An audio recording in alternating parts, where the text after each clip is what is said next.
ماتم کی صدا زندہ رکھے گی، یہ ماتم کی صدا زندہ رکھے گی۔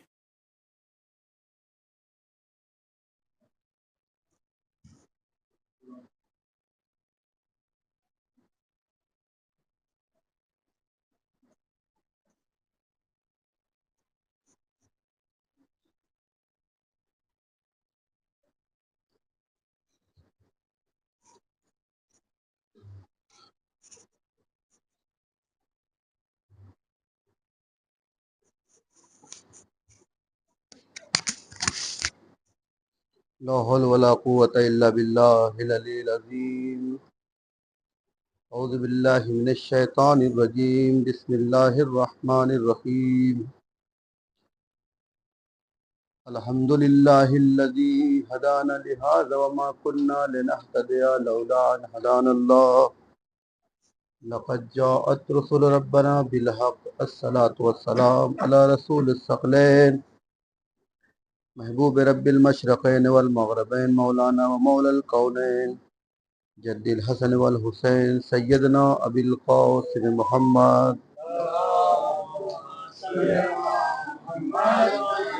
وآله الطيبين الطاهرين المعصومين المظلومين ولعنة الله على أعدائهم ومنكر فضائلهم ومصيبتهم وشجاعتهم وسخاوتهم أجمعين من الآن إلى قيام يوم الدين. أما بعد فقد قال الإمام الحسين عليه الصلاة والسلام: بسم الله الرحمن الرحيم. إني لم أخرج أشرا ولا بطرا ولا مفسدا ولا ظالما وإنما خرجت لطلب الإصلاح في أمة جدي. صلوات بر محمد وآل محمد. اللهم صل على محمد وعلى قیام امام حسین علیہ الصلاۃ والسلام، جس کے ذیل میں امام حسین کے ذیل کلمات کے ذیل میں ہم نے سمجھا کہ یہ قیام اپنے ساتھ کیا مقاصد اور کیا ہدف لے کے آ رہا ہے۔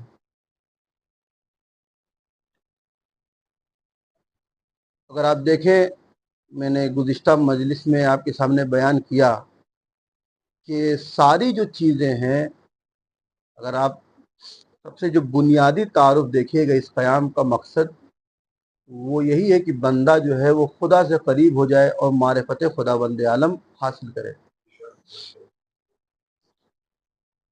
جبکہ کچھ نادان فکریں ہمارے معاشرے میں موجود ہے کہ جو فکریں، جو افراد اس ذات کا یعنی امام حسین کا یا اہل بیت کا مقابلہ یا تقابل اس خداوند عالم سے کرنے لگتا ہے کہ جہاں پر انسان کو یہ تقابل ایک کفر کی منزل پر بھی لے جا رہا ہے۔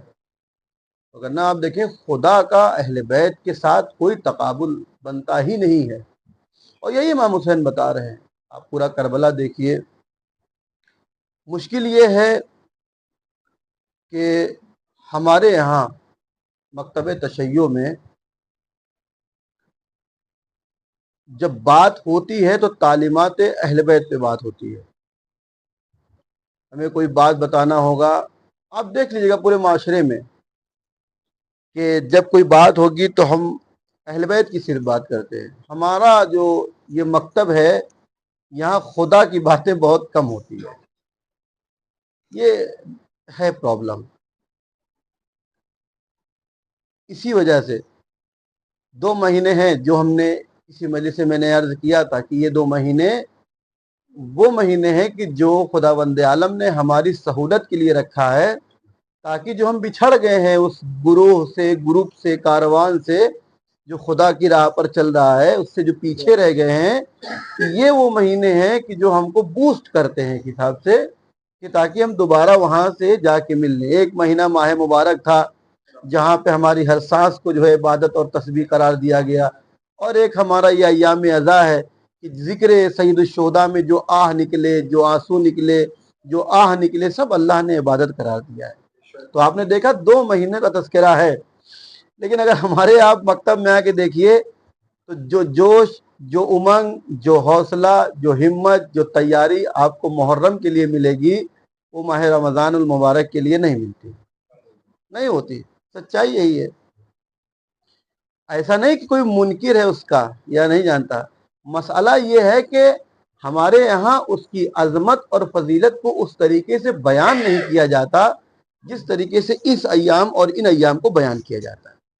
ایک مسلمانوں کا بڑا طبقہ ہے، بڑا طبقہ، ہمارے یہاں تنقید کرنا، کرٹیسائز کرنا بہت آسان ہے، بہت آسان ہے، اور کوئی بھی کر سکتا ہے۔ سب کو اللہ نے زبان دیا ہے، جب زبان دیا ہے تو بولے گا، اور آپ ایک ایسے ملک میں ہیں جو ڈیموکریٹک ہے، آپ بولنے پہ آپ آزاد ہیں، مگر یہ کہ حکومت کے خلاف نہ بولیں۔ ایک سلوات پڑھے محمد والے محمد پر۔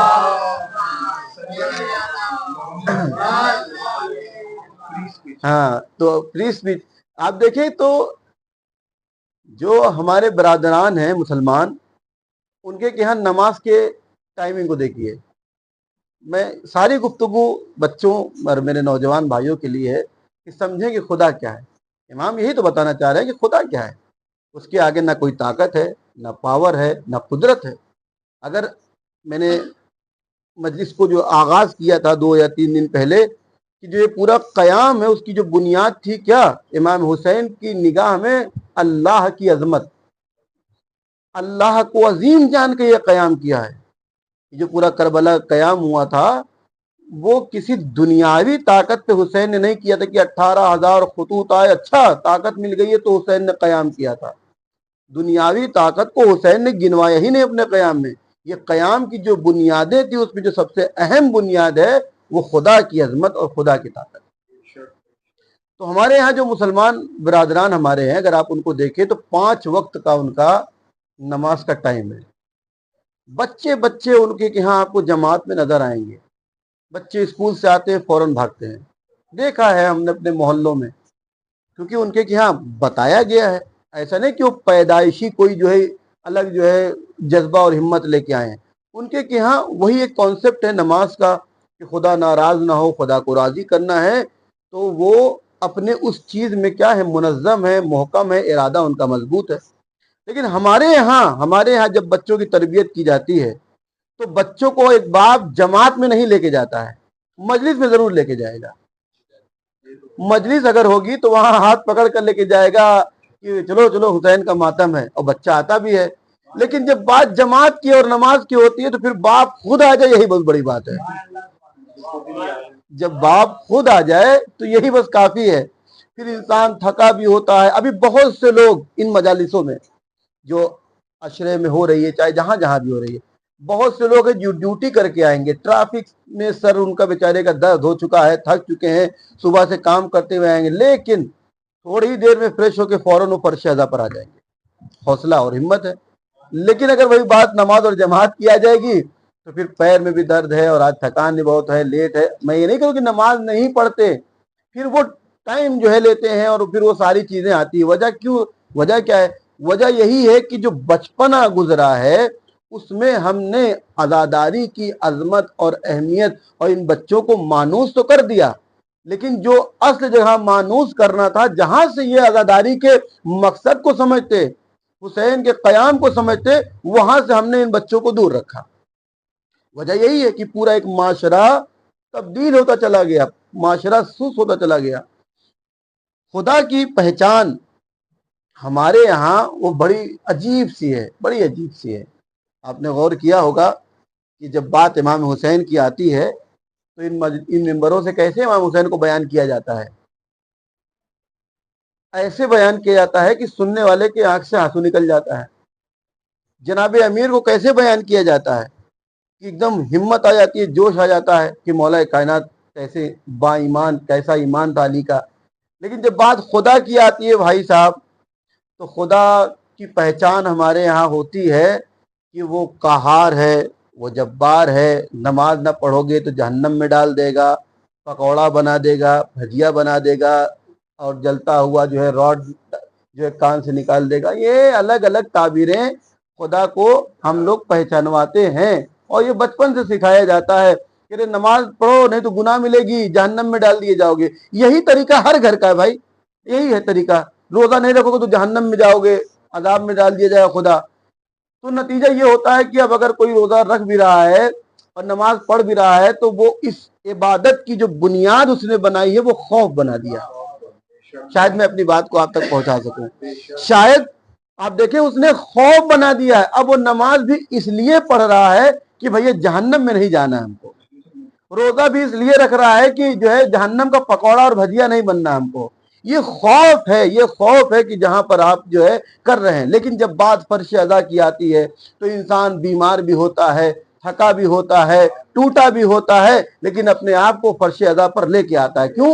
کیونکہ آپ نے اس عبادت کی بنیاد خوف پہ نہیں رکھی ہے، محبت کے اوپر رکھی ہے. دو بنیادیں ہیں، ایک بنیاد خوف ہے، ایک بنیاد محبت ہے. آپ دیکھیں نا ابھی ماہ مبارک رمضان جب آتا ہے کتنے لوگ بیمار پڑ جاتے ہیں. ہاں ایک دو دن پہلے سب ایک دم ذہنی آمادگی ہے. کوئی ہومیوپیتھ کی دوا خریدتا ہے، کوئی کسی چیز کی لے رہا ہے، کسی کو ایچنگ شروع ہو گئی، کسی کو سننا کم پڑ گیا، کسی کو آج کل بخار آ جاتا ہے. یہ ساری چیزیں آپ معاشرے میں دیکھتے ہیں. در حقیقت اچھا بعض لوگ جو بیچارے لیٹ بھی ہو جاتے ہیں تو وہ روزہ رکھ کے، جیسے ہوا نا 10 بجے 11 بجے، آج کل گرمی کے روزے ہیں، اب تو تھوڑا بہتر ہو گئے، تو 10-11 بجے جب لگا کہ ارے اب ایسے توڑ دیں گے تو بے عزتی ہو جائے گی، تو جا کے پوچھتے رہا دیکھو ہماری طبیعت تو نہیں خراب ہے، بخار تو نہیں ہے.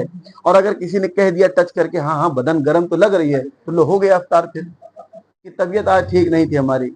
اب بتائیے آپ نے کس کو دھوکہ دیا؟ خدا کو دیا یا خود کو دیا؟ خود کو دیا، انسان لوگوں کو دیا. لیکن جس کے لیے آپ نے روزہ رکھا تھا، جس کی رضاعت کے لیے، جس کی عبادت کے لیے، وہ اللہ سینوں میں چھپے ہوئے راز کو جانتا ہے. اس کو کوئی دھوکہ نہیں دے سکتا ہے. وہ جانتا ہے کہ تم نے واقعی، دیکھیں اگر آپ واقعی بیمار ہیں تو روزہ ایسے بھی ساقط ہے، لیکن بہانہ کر کے توڑنا تو یہ تو ایک بہرحال جرم ہے اور ایک گناہ ہے اور ایک کفارہ ہے. لیکن جب بات محرم کی ہے تو بارش ہو رہی ہے، مولانا کو کوئی فرق نہیں پڑتا، مولانا ایک جوڑا کپڑا رکھ کے آئیں گے، ہاں رکھ کے آئیں گے، اور فون کر دیں گے بھائی معذرت آج ہم جماعت میں نہیں پہنچ پائیں گے. اپنی مثال لے لیجئے بھائی، ہم دوسروں کی کیوں مثال دیں؟ اگرچہ اس کی وجہ ٹریفک تھی. ایک سلوات پڑھے محمد والے محمد پر.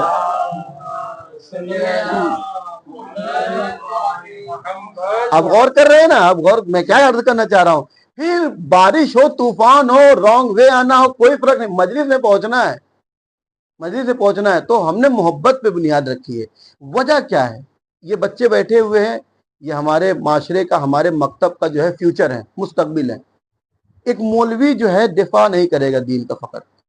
اس قوم کا امام حسین ایسی قوم بنانا چاہتے تھے، جو ہدف اور مقصد تھا کہ یہاں ہر انسان اس فرش ازا پہ آنے والا اہل بیت کے مکتب کا جو ہے دفاع کر سکے، ہر بچہ جواب دے سکے. تو آپ دیکھیں، میں آپ کو اور قریب کر دوں مثال سے. ہمارے چھوٹے چھوٹے بچے ہیں کہ جب اگر سوچئے کہ ایک بچہ ہے کہ جس کے والد صاحب پردیس رہتے ہوں، چھوٹا بچہ ہے، پردیس ہے، وہ بچہ ہے پردیس چلا جائے باپ، 5 سال بعد 7 سال بعد باپ جو ہے پلٹ کے آئے، ٹھیک ہے. اب وہ بچہ بڑا ہو گیا ہے، ابھی تک ویڈیو کال پہ بات چل رہی تھی، بھائی آئیمو ہے، واٹس ایپ ہے، ویڈیو کال پہ باپ کو اپنے روز دیکھ رہا ہے. 5 سال بعد ایک محبت کا مقام مرحلہ آنے والا ہے کہ باپ جو ہے پردیس سے آ رہا ہے، 4 سال بعد پردیس سے آ رہا ہے. اب بچے کے اندر ایک جوش ہے کہ اپنے والد صاحب سے آج سامنے سے ملیں گے.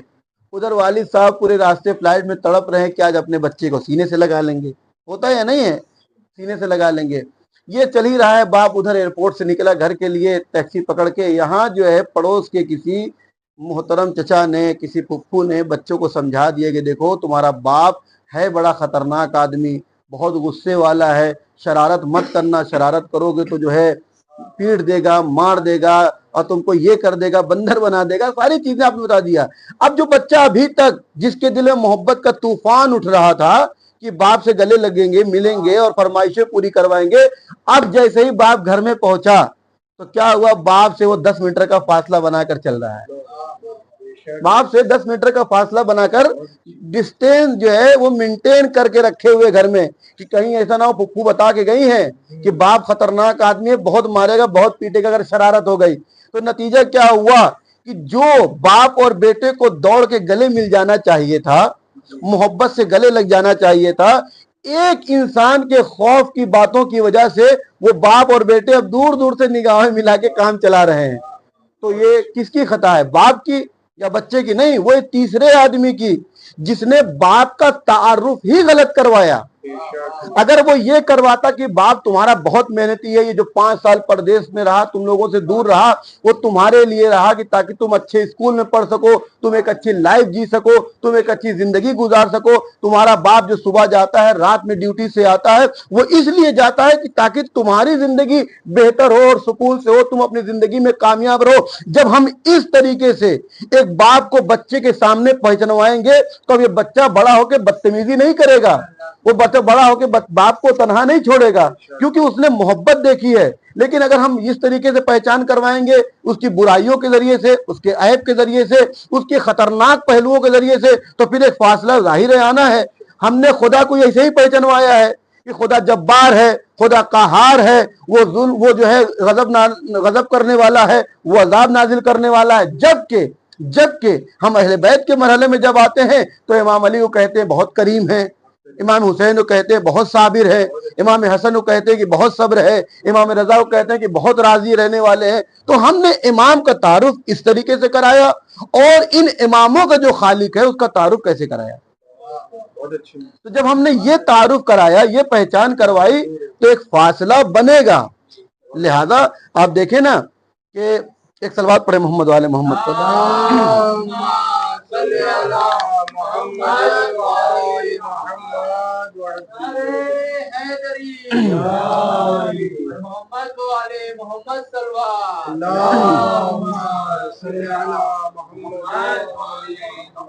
یہ ایام ازاں ہیں, اس کا مقصد صرف حسین کو مت پہچانیے, خدا کوئی بھی حقیقی معرفت حاصل کریں.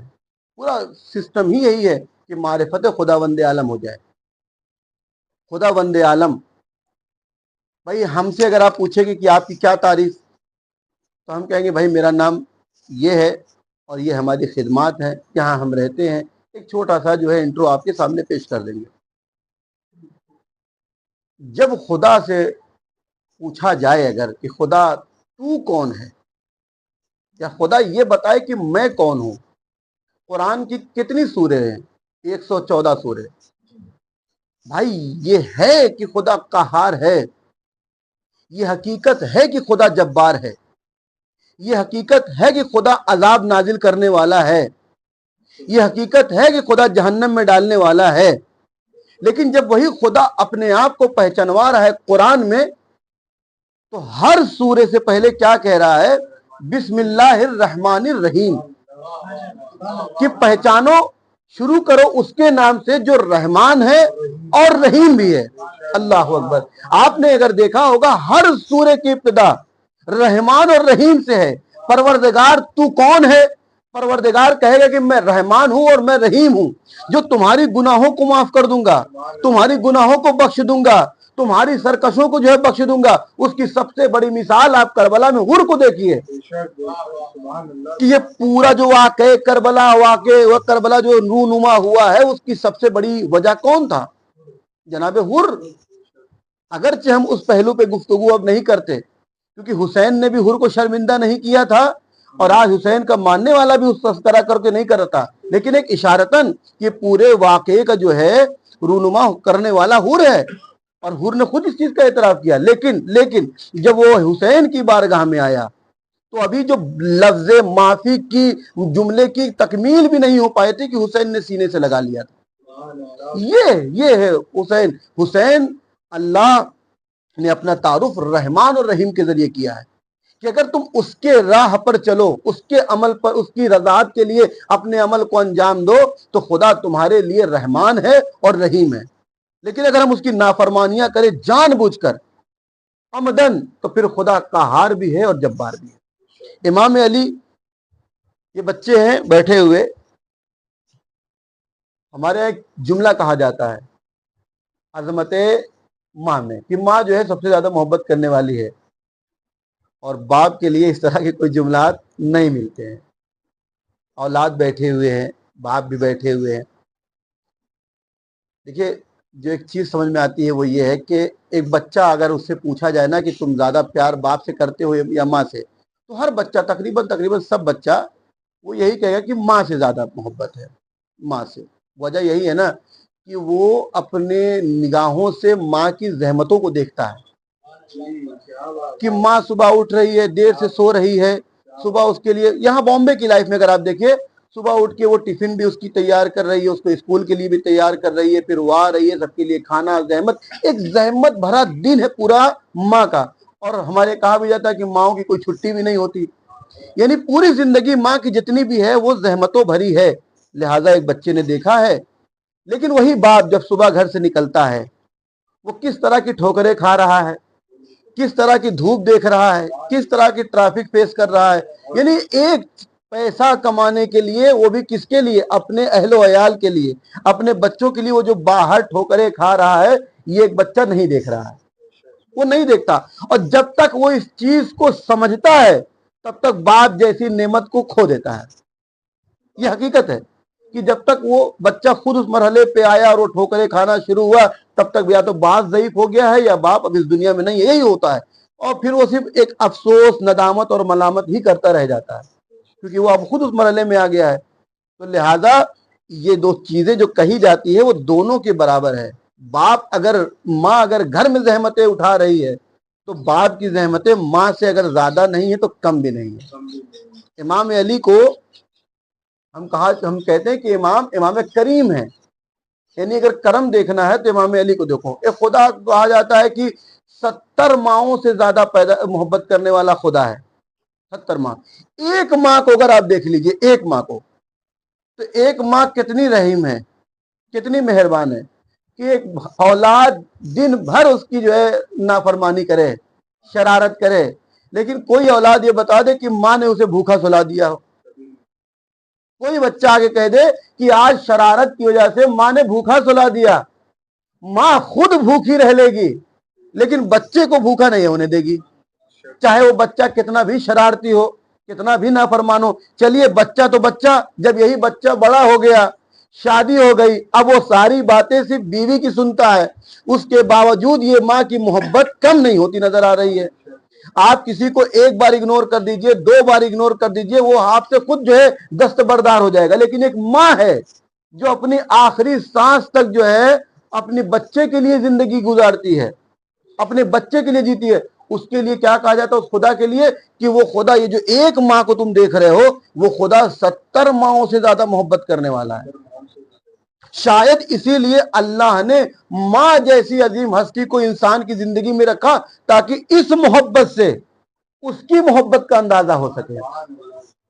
یہ ماں صرف کھانا بنانے کے لیے نہیں ہے، ہماری خدمت کرنے کے لیے نہیں ہے، اس کی محبت کو دیکھو کہ جو دن بھر کی نافرمانیوں اور شرارتوں کے باوجود وہ ہمارے ساتھ کتنی رحم دل ہے کہ بھوکا نہیں سونے دے رہی ہے۔ وہ خدا کتنا رحیم ہوگا جو پوری زندگی ہم اس کی نافرمانی کر رہے ہیں، پوری زندگی گناہ کر رہے ہیں، اس کے باوجود نہ وہ ہمیں بھوکا رکھ رہا ہے اور آخری سانس تک اپنے پاس پلٹنے کا موقع دیتا ہے کہ ایک بار سچے دل سے معافی مانگ لو، یہ خدا تمہیں معاف کرنے کے لیے تیار ہے۔ یہ ہے محبت۔ ہمارے ہاں امام علی کی کرامت کا تذکرہ ہے نا، امام رضا کی رضاعت کا تذکرہ ہے، امام حسین کی صبر کا تذکرہ ہے، امام حسن کے صبر اور حیا کا تذکرہ ہے۔ آپ دیکھیں یہ جو افراد ہیں، یہ جو ہستیاں ہیں اہل بیت، یہ اہل بیت مظہر صفات خداوند عالم ہیں، خدا نہیں ہے۔ اللہ نے جناب امیر کو اس لیے اتنا کریم بنایا تاکہ تم جناب امیر کو دیکھو تو خدا کے کرم کا اندازہ لگاؤ۔ خدا کے حسین کے اندر اتنا صبر اس لیے رکھا گیا تاکہ تم حسین کے صبر کو کربلا میں دیکھو تو اس کے صبر کا اندازہ ہو جائے۔ امام رضا کو جو صفت رضاعت دی گئی وہ اس لیے دی گئی تاکہ تم اس صفت کے ذریعے خدا کی رضاعت کا اندازہ لگاؤ، وہ کس حال میں اور کہاں تک راضی ہونے والا ہے۔ آپ دیکھیں یہ سب کے سب صفات خدا کے مظہر ہیں، خدا نہیں ہے۔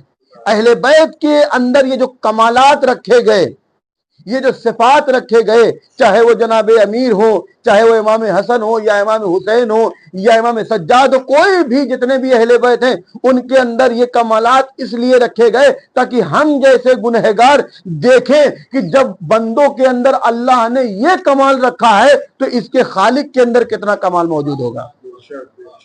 تو لہذا اس زاویے سے کربلا یہ ایام ازا، یہ عزاداری فقط حسین تک محدود نہ رکھیں، ان عزاداری کے ذریعے ہم خدا کو پہچانیں، حسین کی قربانیوں کے ذریعے ہم خدا کو پہچانیں کہ وہ خدا کیسا ہے۔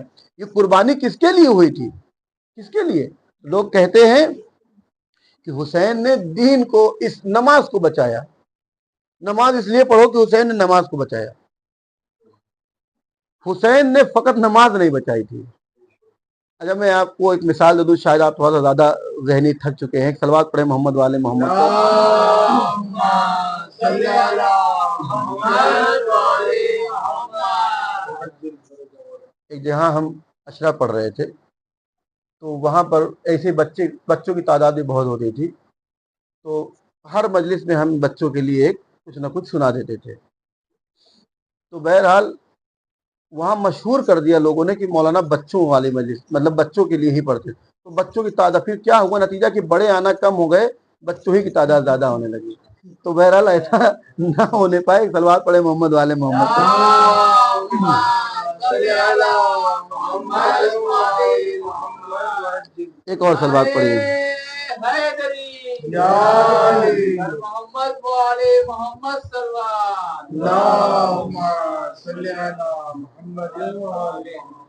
تو آپ دیکھیں کہ ایک یہ جو کمہار ہوتا ہے، یہ جو برتن بنتے ہیں، یہ سارے کمہار جانتے ہیں نا، کمہار جس کو ہمارے یہاں کہتے ہیں، اگر آپ اس سے پوچھئے کہ یہ سورج کیوں نکلتا ہے تو یہ جواب دے گا کہ مولانا بھائی صاحب، یہ سورج اللہ اس لیے نکال رہا ہے تاکہ یہ ہمارے برتن کو سکھا دے۔ ہاں، برتن کو ہمارے سکھا دے، ہمارے برتن سوکھ جائیں۔ وہی آپ ایک دھوبی سے یہی سوال کر لیجئے کہ سورج نکلنے کا مین ہدف اور مقصد کیا ہے، تو وہ یہ جواب دے گا اپنے مطلب والا کہ اچھا مین مقصد یہ ہے کہ تاکہ یہ ہمارے کپڑے سوکھ جائیں۔ کسان سے ہی پوچھئے، وہ کسان کو بھی مین مقصد یہی لگے گا کہ اچھا یہ سورج اس لیے نکل رہا ہے، جو اصلی اس کا مقصد ہے کہ تاکہ ہماری فصلیں اچھی ہو جائیں۔ ہر انسان اپنے اپنے پیشے کے اعتبار سے وہی جواب دے گا کہ اچھا مین مقصد تو یہ ہے۔ اب آپ بتائیے کہ سورج کے نکلنے کا اصل ہدف کیا ہے؟ کیا کمہار کا برتن سکھانا ہے، یا دھوبی کا کپڑا سکھانا ہے، یا کسان کی فصل جو ہے صحیح کر دینا ہے؟ نہیں، سورج نکلنے کا اصلی مقصد اور ہدف یہ ہے کہ یہ جو دنیا ہے اس کو ایک اندھیرے سے نکال کر ایک نور کی طرف لے کے جانا ہے۔ بات پہنچی نہیں آپ تک؟ یہ شب کی جو تاریکی ہے اس دنیا کو، اگر سورج نہ نکلے تو ہمیشہ تاریکی رہے گی، ہمیشہ رات رہے گی۔ نہیں، سورج نکل اس لیے رہا ہے کہ یہ جو دنیا میں تاریکی ہے، جو ظلمات ہے، جو اندھیرا ہے، اس دنیا کو اندھیرے سے نکال کر ایک نور، ایک روشنی اور ایک اجالے کی طرف لے کر آیا جائے۔ یہ ہے سورج نکلنے کا اصلی ہدف اور مقصد۔ اب اس مقصد کے تحت کسی کمہار کا برتن بھی سوکھ رہا ہے، کسی دھوبی کا کپڑا بھی سوکھ رہا ہے، کسی کسان کی فصل بھی جو ہے بہتر ہو رہی ہے۔ یہی پورا سسٹم قیام کربلا اور عاشورہ کا تھا۔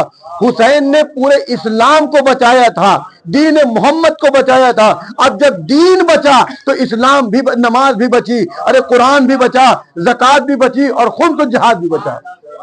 دین کو بچایا ہے، دین کے۔ امام نے کیا فرمانا ہے کہ الناس عبید الدنیا، یہ لوگ جو ہیں وہ دنیا کے غلام ہیں۔ والدین لائق علی السنتہم، میں نے مثال دیا تھا کہ دین ان کے لیے بس ایک چبانے والی چیز ہے، چنگم۔ جب یہ دین کو مشکل میں دیکھتے ہیں تو کیا کرتے ہیں؟ قل الدیانون، تو پھر بہت کم افراد رہ جاتے ہیں، یہ پورا مجمع خالی ہے بھائی، 2-4 افراد ہیں جو دین کے لیے کھڑے ہو رہے ہیں۔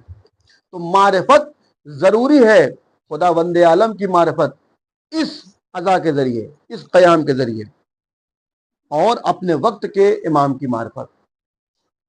یہ ایک اہداف کربلا ہے، یہ اہداف عاشورہ ہے۔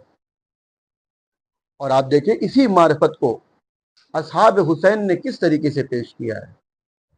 شب عاشور چراغ خاموش کر دیا گیا، اور امام نے سب کو جانے کا موقع دیا نا، لیکن تاریخ کیا کہتی ہے، مقتل کیا کہتا ہے؟ کوئی نہیں گیا۔ اور جواب کیا دے رہے ہیں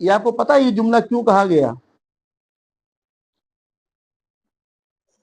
یہ سب جانتا تھا کہ حسین ابن علی شہید ہوں گے، سب جانتا تھا، اور امام نے چونکہ ابتدائے قیام میں بھی کہہ دیا تھا کہ شہادت ہے اس مقدر، تو کوئی بھی اندھیرے میں جا سکتا تھا۔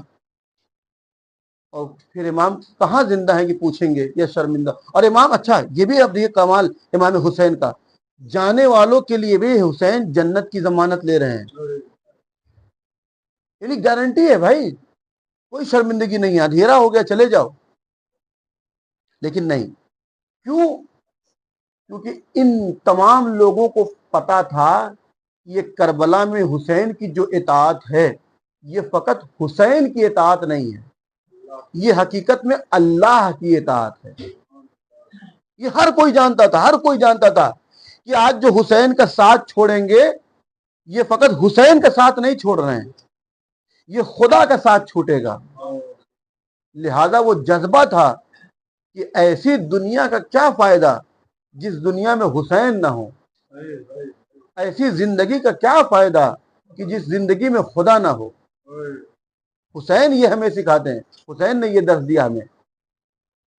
اور آپ دیکھیں آج 8 محرم ہے، معرفت کا سمندر اگر کہیں نظر آتا ہے تو جناب عباس کی ذات میں نظر آتا ہے۔ سب شہید ہو گئے تھے، سب۔ اور آپ نے مصائب میں سنا ہے کہ امام سے اجازت لینے آئے اور امام نے اجازت نہیں دیا، اور جبکہ پوری زندگی بتایا گیا جناب عباس کو کہ کربلا کے لیے ہو، کربلا کے لیے ہو، لیکن کوئی تاریخ نے نہیں لکھا بڑھ کر کہ عباس نے ایک بار بھی کچھ سوال کر دیا ہو۔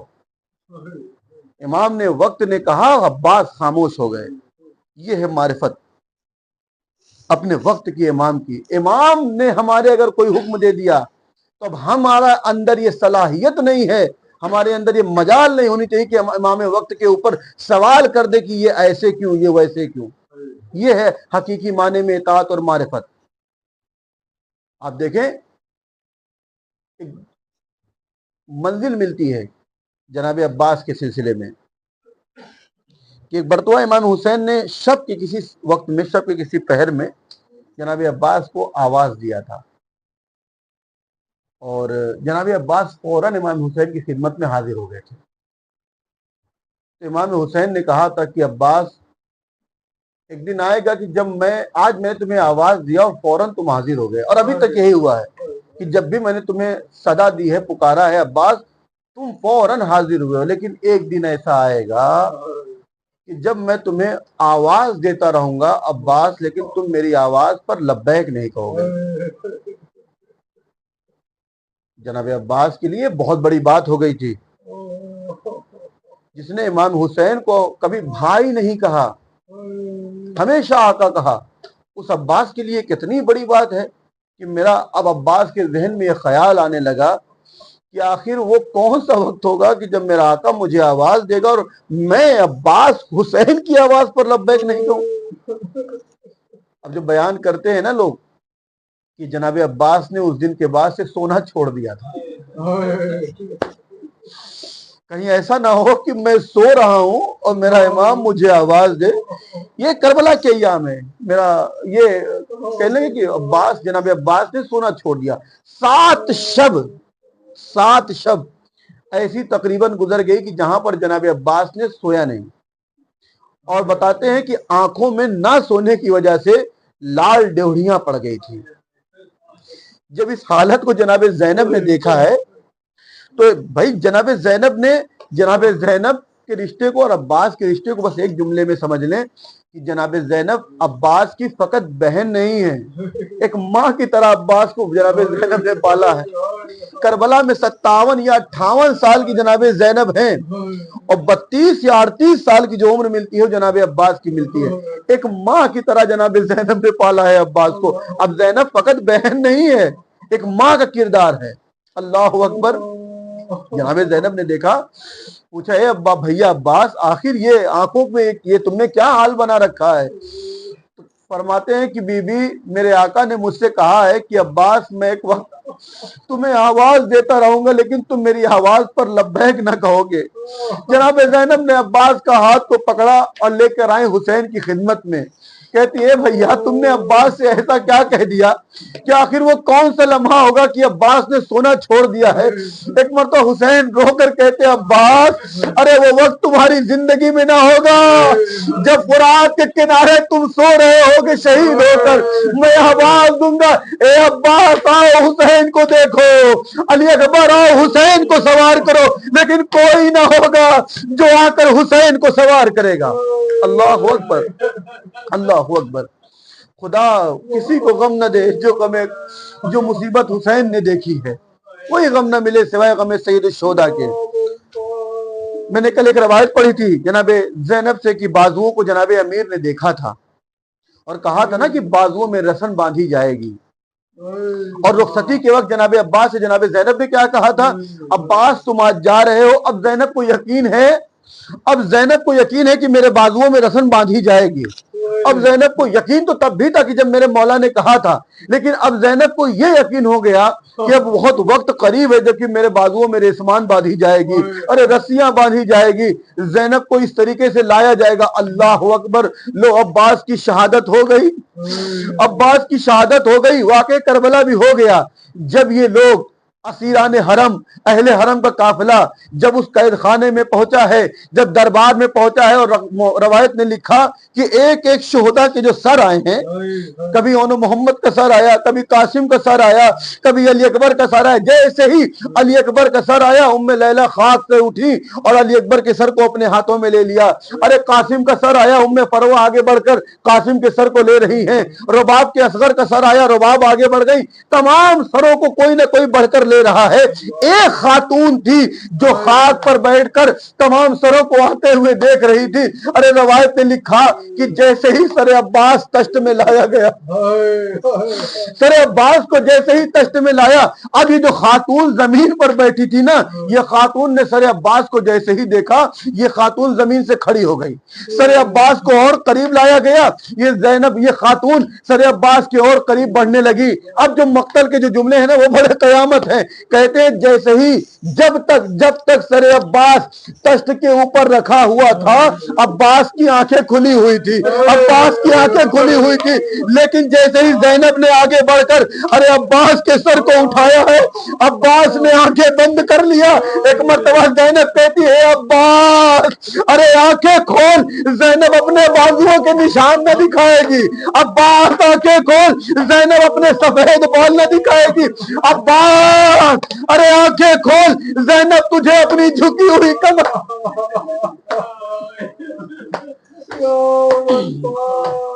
جزاکم اللہ۔ عباس زینب آج تجھے جھکی ہوئی کمر نہیں دکھائے گی۔ اللہ اکبر۔ بیویوں نے ماتم کیا، تمام بیویوں نے ماتم کیا۔ ایک مرتبہ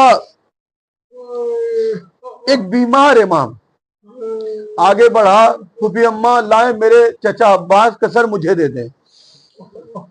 خدا صبر دے آپ کو اس منزل پر۔ پھوپھی نے سوچا کہ بیمار بھتیجا ہے، اب تک سب نے جناب زینب کے آگے آ کر شکوہ کیا ہے۔ کسی نے کہا پھوپھی اماں میرا بابا بڑا یاد آ رہا ہے، کسی نے کہا کہ ماموں بڑے یاد آ رہے ہیں، کسی نے کہا کہ چچا یاد آ رہے ہیں۔ بیویوں نے، ہر بیوی آ کر جناب زینب کو اپنا غم بتاتی تھی، حسین بہت یاد آ رہے ہیں۔ لیکن یہ سید سجاد کسے اپنا غم بتاتے ہیں؟ جس نے دیکھا کہ کبھی اس کی نگاہوں کے سامنے 4 برس کی سکینہ کو تماچے لگ رہے ہیں، کہ جس نے دیکھا کہ اس کی نگاہوں کے سامنے کبھی پھوپھیوں کے سروں سے چادر چھینی گئی، کبھی باپ کے رخسار پر یزید تازیانے مار رہا ہے۔ لیکن پورے سفر میں جناب سجاد کس سے بتائیں کہ کیا مصیبت ہو رہی ہے اور کیا سجاد کے اوپر گزر رہی ہے؟ جناب زینب سے جب کہا ہے بڑھ کے کہ لائیے پھوپھی اماں میرے چچا کا سر مجھے دے دیجئے، اب یہاں پر جناب زینب نے سوچا کہ یہ بھتیجا اپنے چچا کا سر لے کے بتائے گا کہ چچا جان ہمیں سفر میں تازیانے مارے گئے، اے چچا عباس آپ کی پیاری لاڈلی سکینہ کو تازیانے مارے گئے۔ اے چچا جان سکینہ کو تماچے بھی مارے گئے, گوشوارے بھی چھینے گئے. اے چچا جان جناب زینب پھوپھی اماں کی چادریں بھی چھینی گئی. ساری مصیبتوں کو بیان کرے گا یہ بیمار بھتیجا.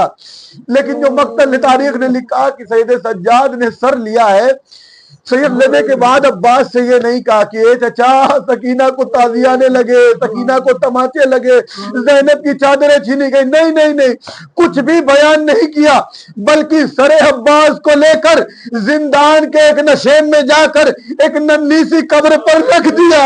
اے سکینہ اٹھو, ارے دیکھو چچا, سکینہ بڑا ارمان تھا تجھے آزادی کا, آنکھیں کھول دیکھ چچا آ گئے.